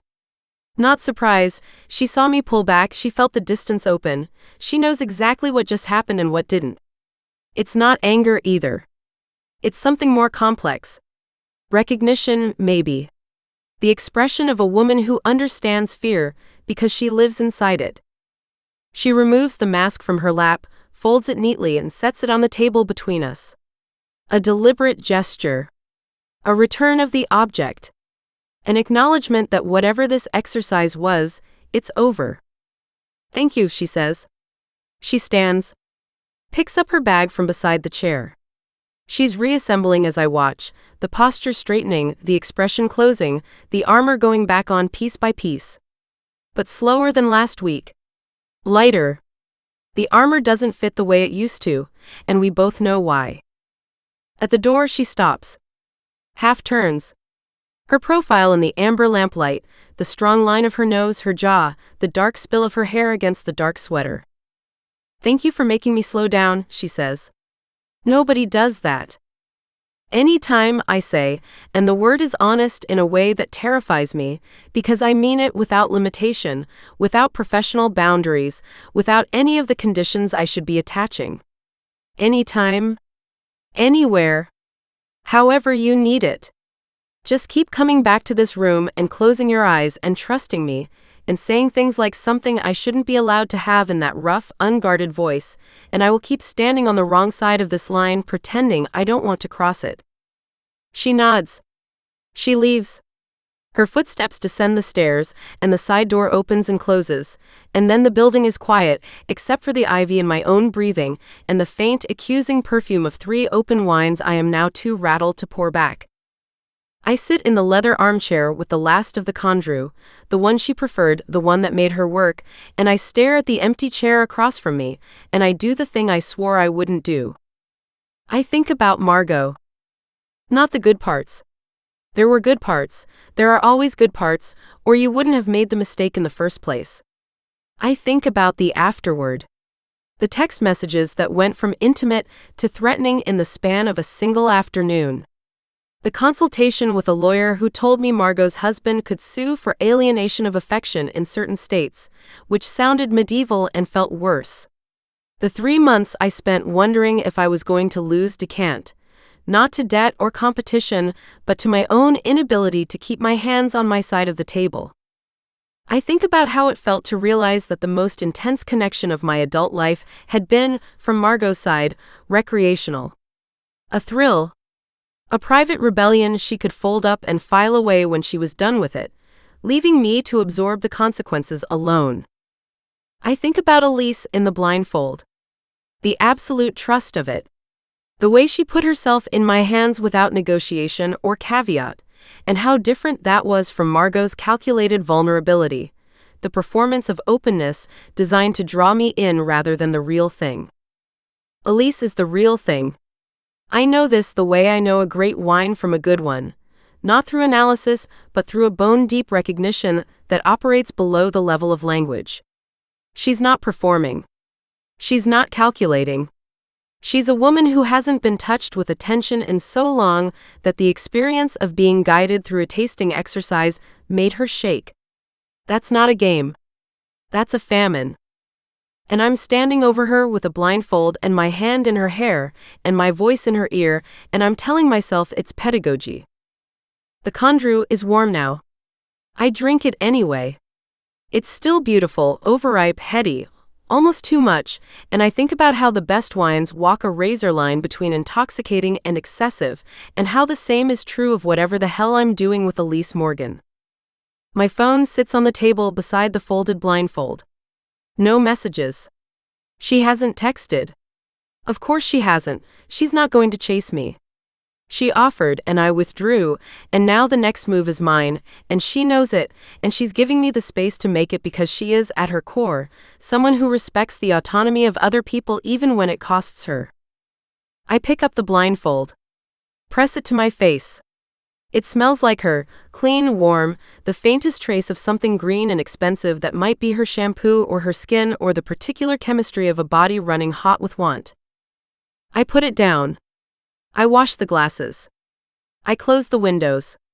I turn off the lamps and walk downstairs through my dark, empty restaurant and lock the door behind me and walk home through streets that smell like October and garbage and night-blooming jasmine from someone's fire escape. And I do not text her, and I do not call her, and I absolutely do not stand in my kitchen at midnight, pressing a silk blindfold to my face and breathing her in like a woman who has already lost every argument she was trying to win. Except I do that last one. I do that last one for a very long time. Chapter 5. Elise. The call comes at 3:17 on a Wednesday afternoon, which is a detail I will remember with the perverse clarity the brain reserves for the exact moment something breaks. David is standing in my office doorway. He does that when he has bad news, occupies the threshold like he's already halfway to leaving, 1 foot in the problem and 1 foot in plausible distance. 3 years of partnership and I've learned his body language the way an animal learns weather, instinctively, defensively, with no illusions about what the forecast means. Aaron passed. 2 words. The funding round, 6 months of cultivation, 4 decks, 2 dinners, 1 nauseating golf outing where I pretended to find his jokes about disruption charming, collapses into 2 words and the hollow sound of a door closing on the other side of a phone call that already happened, that David already took without me. He called you, I say. Not a question. He said he tried your line first. I check my phone. 1 missed call, 3:04. I was in the bathroom splashing water on my face because I'd been staring at a screen for 6 hours and my vision was tunneling.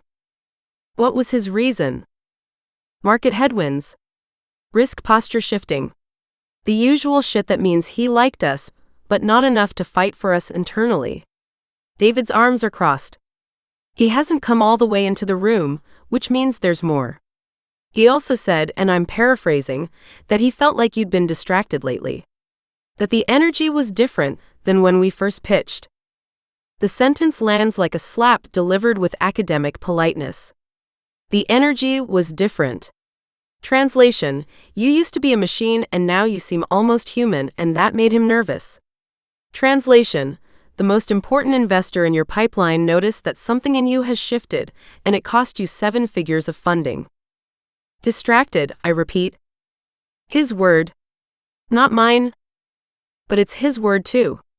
I can see it in the way he's standing, the careful neutrality of his face, the pre-rehearsed quality of this conversation.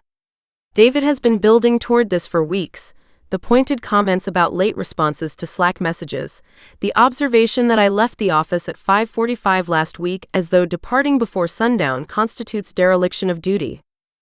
I'm not distracted, David. The product roadmap is on track. User metrics are up 11%. The pitch was solid. Aaron's pass is about his fund's risk appetite, not my. The pivot would have helped.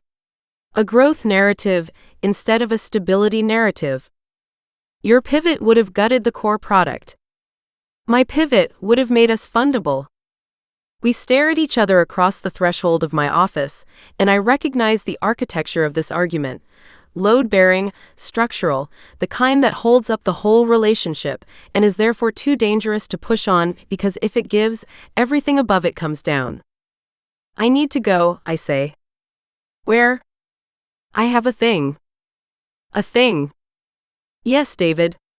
A thing. A non-work thing.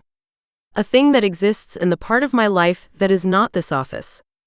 I'll be back tomorrow, and we can figure out next steps with a clear head. He looks at me for a long moment. Whatever he sees, the tight jaw, the bloodless knuckles, the specific quality of stillness that means I'm 4 minutes from either crying or throwing something, makes him step back. Okay, he says. Tomorrow. He leaves. I wait until his footsteps fade, then I walk to the bathroom, lock the door, and grip the edge of the sink until my hands ache. The face in the mirror is pale and sharp and furious in a way that has nothing to do with Aaron Park and everything to do with the fact that David is right. Something has shifted. Something is different, and the thing that's different is that I started letting myself feel things 3 weeks ago in a wine classroom in the West Village, and now I can't stop, and it's bleeding into everything, and I don't know how to put the lid back on without also closing the one door that's made me feel alive in years. I text Nadia, going to wine class. Don't call unless someone's literally dying. Nadia, define dying. Me, clinical death. Flatline. The whole thing. Nadia, go drink wine. I'll hold the building together. I wash my face. I leave the office. I take the subway downtown with my hands in my lap and my heart in my throat, and the specific, bone-deep exhaustion of a woman who has been holding a company together with her bare hands and has just felt one of the fingers slip.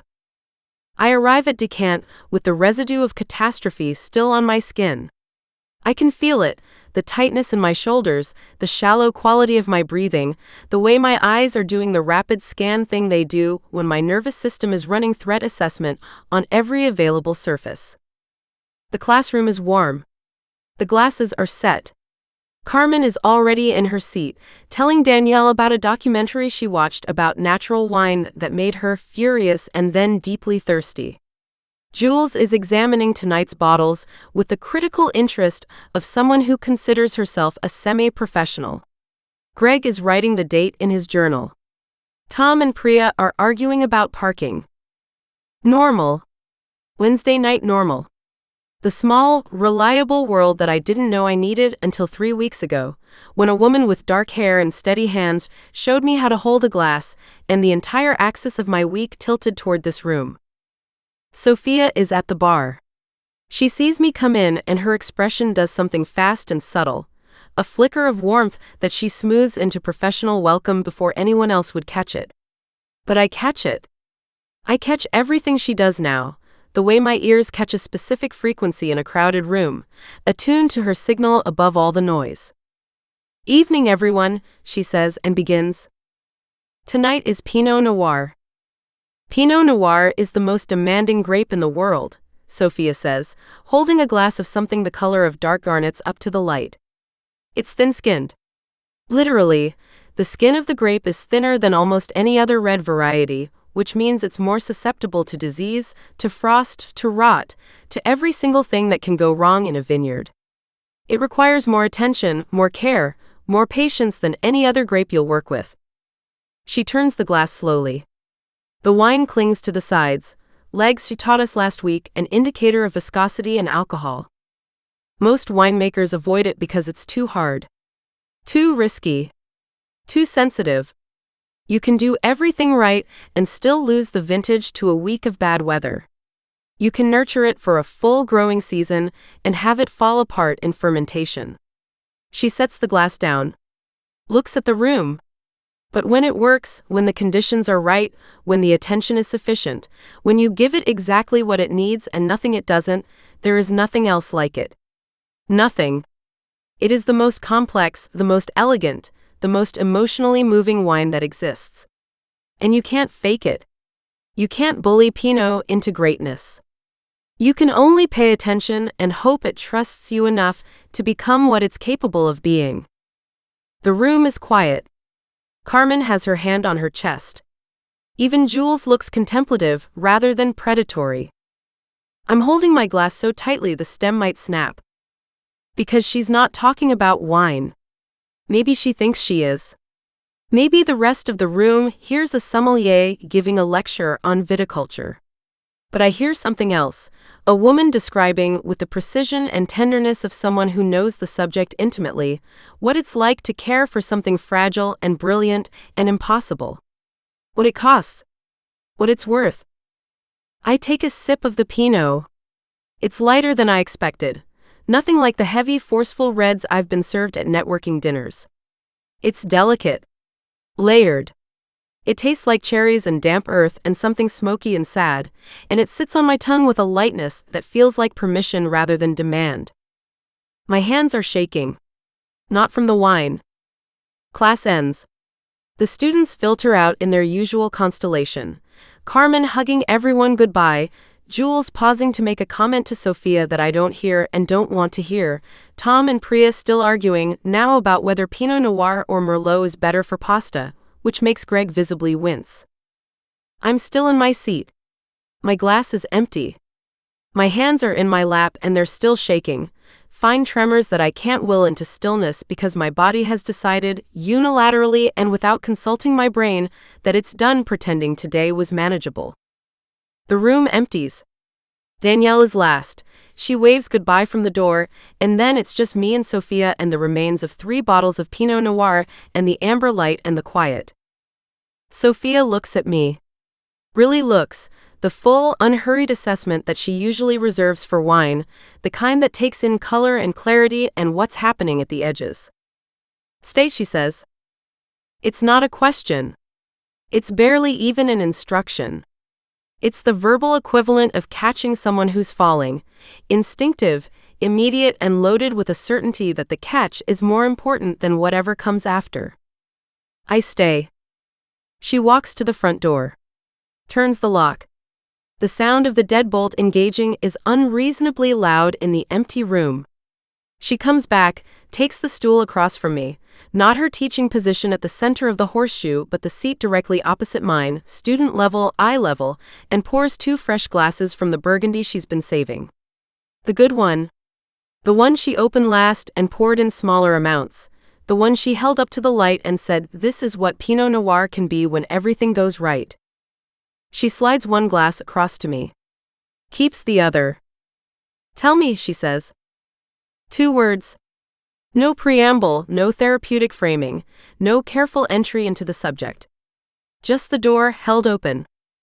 I should perform. I should say something composed and articulate about market headwinds and investor risk appetite and the strategic recalibration we'll need to execute before approaching the next funding tier. That's what CEO Elise would do. That's what anyone who's ever managed me, mentored me, or invested in me would expect. Everything I built is about to fall apart, I say instead, and I'm sitting in a wine class pretending I have hobbies. It comes out flat. Exhausted. The words have the specific gravity of something that's been carried too long, dense and heavy and oddly small for the weight they hold. Sophia doesn't flinch. She doesn't offer advice or perspective or any of the optimistic reframes that people deploy when someone admits their life is collapsing because they can't tolerate the discomfort of witnessing genuine despair. You don't have to hold it all right now, she says. Just hold the glass. I almost laugh. Almost cry. What comes out is something in between, a sharp exhale through my nose that tastes like wine and exhaustion, and the particular relief of being seen by someone who doesn't need you to be okay. I hold the glass. I drink. The Burgundy is extraordinary. It tastes like the forest floor after rain, like autumn, like something that's been waiting a long time to be opened and is grateful for the air. I don't know how to stop, I say. Performing. Holding. Managing. I don't know how to, I gesture vaguely with my free hand. I've been the person in charge of everything since I was 11 years old. My father left and my mother just continued. Like nothing had changed. She went to work the next day. She made dinner that night. She never cried, never faltered, never once said this is hard or I'm scared or I need help. She just kept going. And I learned that was what strength looked like. Keep going. Don't crack. Don't need. The words are coming from a place I don't usually access. Below the professional layer, below the personal brand, in the geological stratum where the actual person lives. I should be embarrassed. I'm not. Something about this room, this light, this woman sitting across from me with a glass of Burgundy and an expression of absolute, undivided attention, makes embarrassment feel irrelevant. I know the pattern, Sophia says quietly. I built a cant the same way. Alone. On willpower. Refusing to need anyone because needing someone means giving them the ability to disappoint you, and I'd rather do everything myself at twice the effort than give someone that power. She turns her glass slowly. It works. Until it doesn't. Until you're sitting in a beautiful space you built with your bare hands and realizing you have no one to share it with, and the beauty starts to feel like evidence of how good you are at being alone. The honesty of it, the specificity, the lack of polish makes my throat tight. She's not performing vulnerability. She's not deploying a strategic disclosure to build rapport. She's telling me the truth because I told her mine, and the exchange feels sacred in a way that no conversation in a boardroom or a therapy session has ever felt. Why do I feel like you're the only person who actually sees me? I ask, and my voice cracks on C's in a way that would mortify me in any other context, but here just feels like the natural sound of something breaking open. Sophia sets her glass down. The motion is deliberate. She places it on the zinc counter with the same precision she brings to every physical action, measured, intentional, aware of what the gesture communicates. This is not a woman who does things accidentally. This is a woman who is about to do something on purpose. Because I'm paying attention, she says. She reaches across the table. Her hand finds my jaw, not my cheek, not my chin, but the hard line of bone below my ear, the structural part, the part that holds, and her fingers are warm and steady and certain against my skin. She kisses me. It's not tentative. It's not a question. She crosses the distance between us with the same calm, focused intention she brings to everything, the way she pours wine, the way she teaches, the way she lifted the blindfold from my face last Thursday with her fingers in my hair. She kisses me like she's been planning this. Like she mapped the route and checked the weather and decided the conditions were right, and now she's executing with the quiet precision of someone who doesn't start things she can't see through. Her mouth is warm. Full. She tastes like the Burgundy, dark fruit, earth, the ghost of smoke, and underneath that, something that's just her, a flavor I don't have vocabulary for and don't want vocabulary for because naming it would reduce it, and this is already the most unreduced moment of my life. Her thumb moves along my jaw. A slow stroke. Deliberate. The kind of touch that says I'm here and I'm not rushing, and I know exactly what I'm doing. My hand comes up and grabs her wrist, not to stop her, God, not to stop her, but to hold on, to anchor myself to something solid because the rest of me is dissolving, every defended perimeter I've maintained for 34 years liquefying under the patient, devastating pressure of her mouth. I make a sound against her lips. I hear it from outside myself, a noise that lives somewhere between a gasp and a plea, pulled from a depth I didn't know I had. The sound of a woman who has been touched with real attention for the first time in so long that her body doesn't know how to receive it quietly. She pulls back. Barely. Her forehead rests against mine. I can feel her breathing, ragged now, the composure cracked, her exhalations landing warm and unsteady against my lips. Her hand is still on my jaw. My hand is still on her wrist. We are connected at 2 points, and the current running between them could power this entire block. I shouldn't have done that, she whispers. Do it again. Elise. Do it again. I can't. She closes her eyes. I watch her face from an inch away, the crease between her brows, the tension in her mouth, the visible war between what she wants and what she thinks she's allowed to want. You're my student. Something in me hardens. Not against her, against the excuse. Against the framework she's trying to build between us, the structure of professionalism and ethics and appropriate distance that she's constructing in real time as a wall to hide behind, because the alternative, admitting that she kissed me because she wanted to, because she's been wanting to, because the blindfold and the hand on the glass and the voice in my ear were never really about wine, is too terrifying to face without a barrier. I know about barriers. I've built enough of them. I'm a 34-year-old woman who signed up for a 6-week wine class, I say, and my voice is steadier than I expected, sharp with a conviction that's been building since the moment she touched my hand in the first session. You're not my boss. You're not my therapist. You're not my tenured professor with power over my degree. You're a sommelier who teaches evening classes in a brownstone in the West Village, and you just kissed me like you've been thinking about it for 3 weeks, and I kissed you back because I have been thinking about it for 3 weeks. And if you try to turn this into an ethical dilemma to avoid dealing with the fact that you want me, I will be genuinely furious." Her eyes open. Dark. Startled. "It's not that simple," she says. "It's exactly that simple. The part that's complicated is whatever you're not telling me. The reason you pulled away on Thursday, the reason your hands are shaking right now, the reason you look like you're about to run even though 30 seconds ago you were kissing me like the building was on fire." She takes her hand off my jaw. The loss of contact is physical pain, actual, measurable, the kind of sensation that exists in the body and not the mind. She leans back, picks up her glass, puts it down without drinking. "I had a situation," she says carefully, "a few years ago, with someone who was in a similar position. A client. Someone who came to me for professional guidance, and I let it become personal, and it ended badly. For both of us, but especially for me." The words are chosen with surgical precision, each one weighed for what it reveals and what it conceals. She's not lying, I can tell that much. But she's editing.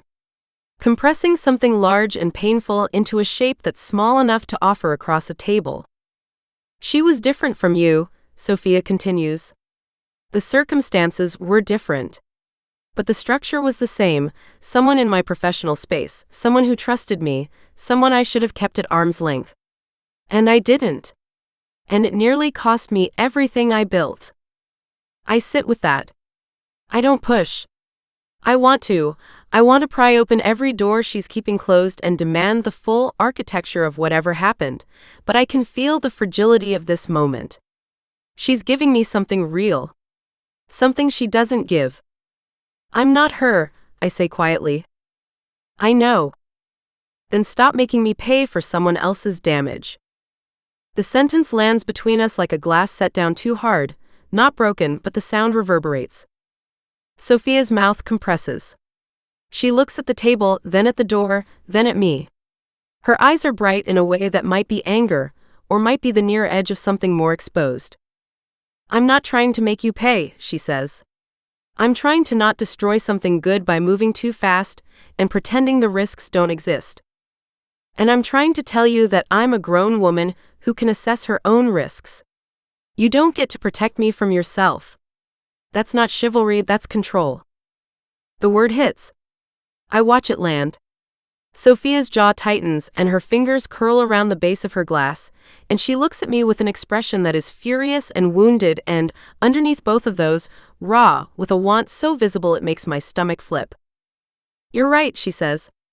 And then quieter, "You're right, and I hate it."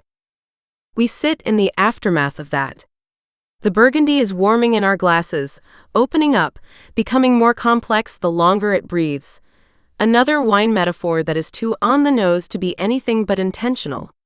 The room smells like Pinot Noir and beeswax, and the faint warm scent of her skin. "I'm not asking you for promises," I say. "I'm not asking for a relationship or a label or a 5-year plan. I'm asking you to stop pretending you didn't mean that kiss. I meant it." "Then what are we doing?" She looks at me for a long time. The flickering amber light. The empty horseshoe around us. The locked door. The wine. The whole careful, beautiful world she built to feel safe in. And me sitting in the middle of it, setting it on fire. "I don't know," she says. "I don't know what we're doing. I know that I haven't felt this way in a very long time, and that the last time I did, it nearly ruined me. I know that you're brilliant and exhausted and terrifying, and that when you closed your eyes during the blindfold exercise, I wanted to." She stops. Swallows. "I know that you're my student, and that I kissed you, and that I would do it again if you asked me to, and that scares me more than anything Aaron Park or any investor or any failing funding round has ever scared you." The honesty of it is staggering. It arrives without armor, bare, ragged, the verbal equivalent of pressing her forehead to mine and breathing the same air. I feel it in my chest the way the wine sits on my tongue, heavy, complex, almost too much. "I'm asking you to," I say. She doesn't. She stands. She picks up the glasses. She carries them to the bar and begins washing them with movements that are careful and mechanical and slightly too precise, the way people move when they're using routine to keep themselves from doing something irreversible. I need time, she says without turning around. Not a lot. Just, I need to think. I need to be sure this is real and not pattern, that I'm seeing you and not filling in a shape I recognize. I can wait, I say. And then, because the night has already stripped me down to studs and there's nothing left to lose. But Sophia, I've waited 34 years to feel the way I felt when you kissed me. Don't make me wait too long. I pick up my bag. I walk to the door. I don't turn around because if I look at her right now, standing at the bar with her back to me and her shoulders tight and the memory of her mouth still burning on mine like a brand, I will cross the room and put my hands in her hair and kiss her until neither of us can think, and that's not what she asked for. She asked for time. So I give it. I unlock the door myself. I step out into the October night. The air is cold and clean and tastes like nothing, no bergamot, no burgundy, no warm skin, and the absence of her sensory world against the flat, indifferent city hits me like a door closing. I walk 7 blocks before I realize I'm touching my own mouth, pressing my fingertips against my lower lip the way she pressed her thumb along my jaw, trying to hold the shape of the kiss before it fades. It doesn't fade. I walk 22 blocks home. I don't take the subway. I need the movement, the cold, the long uninterrupted corridor of city noise to process the fact that everything I thought I knew about what I want and what I'm capable of wanting reorganized itself tonight in a locked wine classroom while a woman with steady hands and shaking breath kissed me like I was the only true thing she'd tasted in years. My apartment is dark. My phone has 14 work notifications. My funding round is dead. My co-founder thinks I'm losing my edge. My mother would tell me to focus. Dr. Rosen would tell me to feel. I stand in my kitchen.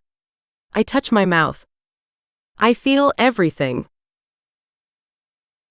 She's standing in her kitchen in the dark. Her fingertips are on her lower lip, pressing, holding the shape of a kiss that won't fade. From a woman who just said, I need time, and meant, I'm terrified. Wine, Women, and Weeknights by Aurora North. The full novel is available now, link in the description. And if you want a bonus chapter too hot for Amazon, a private tasting lesson that gets very, very off curriculum, that link's in the description too. Thanks for listening. See you next episode.